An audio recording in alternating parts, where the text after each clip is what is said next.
Brace த Lord.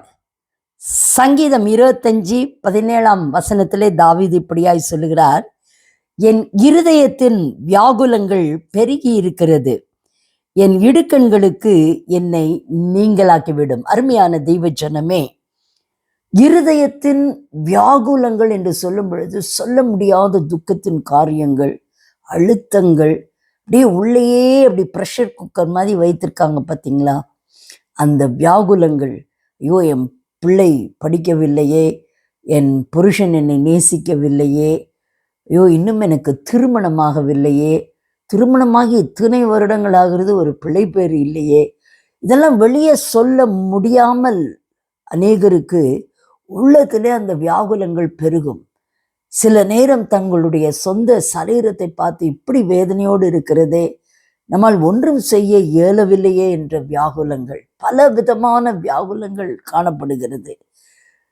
இந்த வேளையிலும் கர்த்தருடைய ஆவியானவர் சொல்லுகிறார், வியாகுலத்தோடு நீ உன் வாழ்க்கையை நடத்த நான் உன்னை அழைக்கவில்லை. I want to fill you with the joy of my own, says the Lord. கர்த்தருடைய ஒரு நல்ல ஒரு சந்தோஷம் நம்மை நிறைக்கும் பொழுது இந்த வியாகுலங்கள் நம்மை விட்டு விலகும். அது எப்படி ஆகும்? தேவனுடைய வார்த்தையை படித்து அவரோடு நடக்க நடக்க எப்படிப்பட்ட வியாகுலங்களும் நம்மை விட்டு நீக்கப்படும் என்று கர்த்தர் சொல்லுகிறார். அது மாத்திரம் இல்லை, தாவீது சொல்லுகிறார், என் இடுக்கண்களுக்கு என்னை நீங்களாக்கிவிடும். இடுக்கண்கள் என்று சொல்லும் பொழுது சிக்கலான காரியங்கள், நம்மை மாட்டி வைக்கிற காரியங்கள், நம்மை நகர விடாத காரியங்கள், முன்னேற விடாத காரியங்கள், எத்தனையோ நம்ம பிஸ்னஸில், நம்ம வாழ்க்கையில், நம்ம படிப்பில், so many things are there.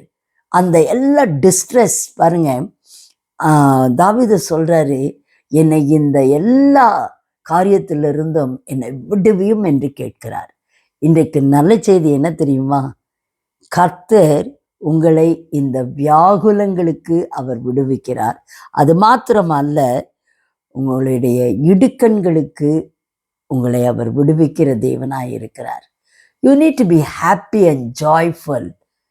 God wants you to be like that, to be a conqueror. May God bless you with His prophetic word today. Amen.